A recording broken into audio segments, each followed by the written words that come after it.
Ladies and gentlemen, welcome back to the channel. And this, well, as we know, the last 2 weeks ago, we had the unfortunate and untimely passing of Chadwick Boseman, being diagnosed with colon cancer from 2016 up until 2020, battling with this disease, this terminal illness for 4 years, and not telling his peers, his friends around him that he was going through such a battle.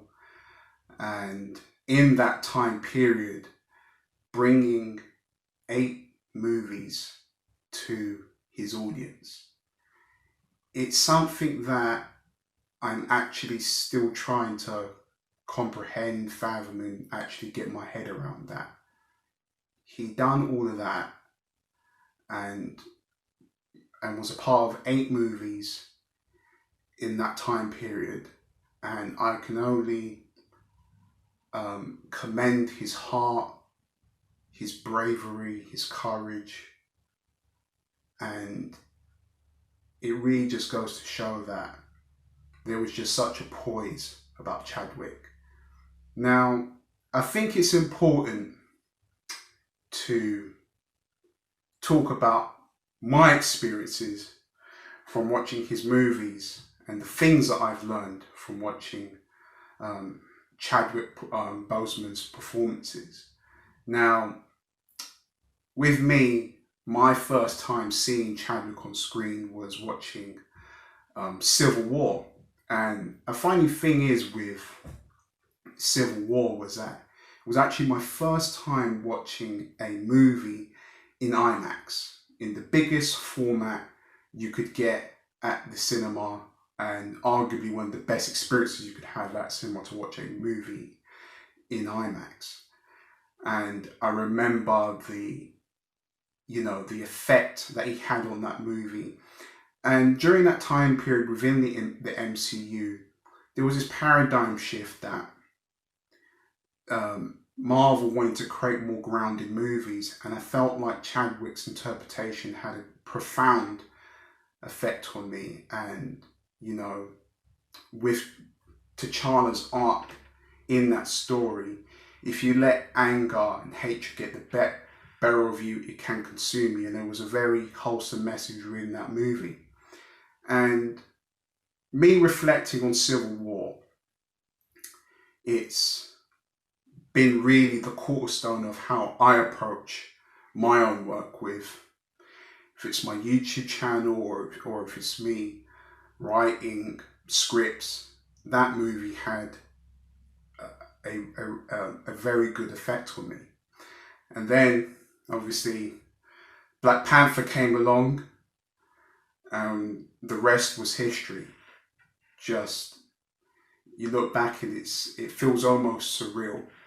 And I saw Black Panther twice in IMAX. The second time, I actually brought my sister and my mum to see Black Panther, and the moment T'Challa comes off that aircraft, and then the shuttle doors just open, and you see on this beautiful scenery, on this cliff, you see all the Pan-African flags.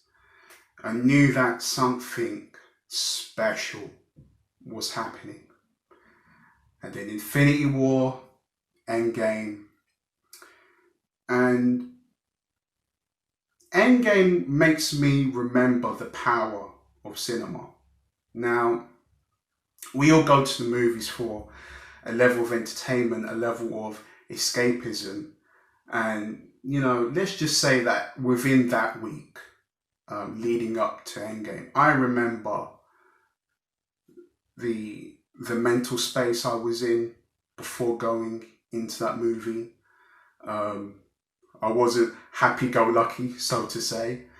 And just to see the one shot, the one take of T'Challa running through the battlefield, landing that super knee on the Chitauri soldier's face and coming back down and just obliterating everyone around him.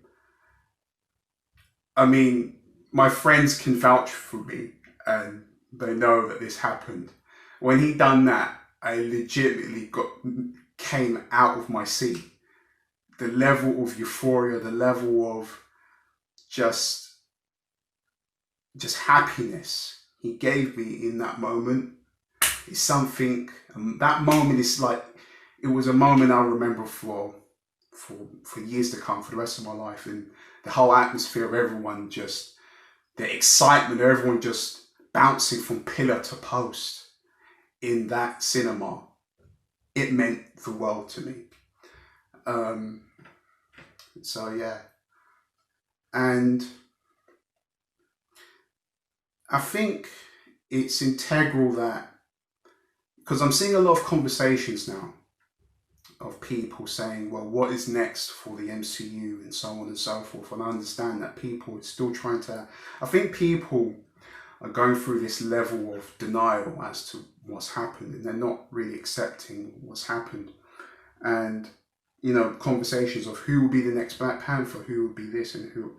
I just want people to understand that this man was terminally ill and filmed 8 movies.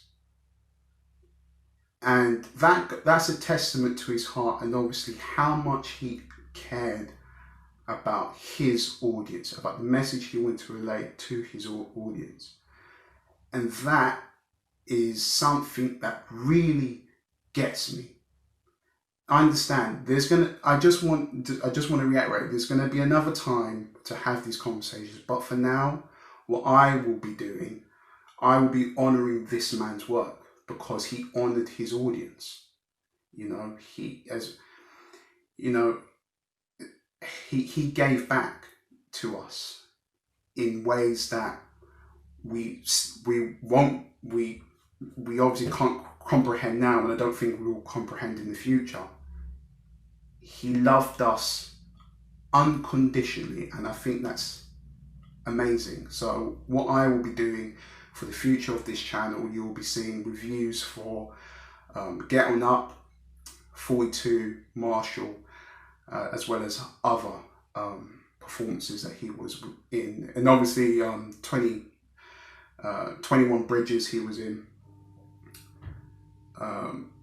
Yeah, and you'll be seeing reviews for those movies.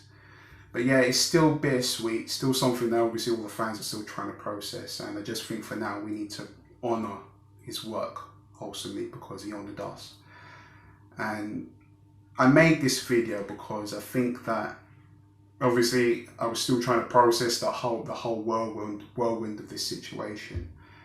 You know, it's taken me 2 weeks to get to this point of doing this video.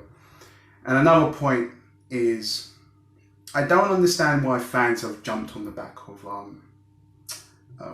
Elizabeth Olsen just because on social media that she didn't pay her respects or this and that. You know, everyone deals with grief differently. You know, it took me 2 weeks to do this video. Did any of you guys send me a death threat? You didn't. Do you know what I mean? So, and I know that no one on this channel is that stupid. But you know, this is just an ongoing process that we're all still trying. It's still kind of a raw wound to us. And yeah, in the future we'll be seeing many Chadwick Boseman reactions, movie reviews, and we're going to honour his work on this channel. And I just wanted to share my thoughts with you. Thank you for watching. Wakanda forever.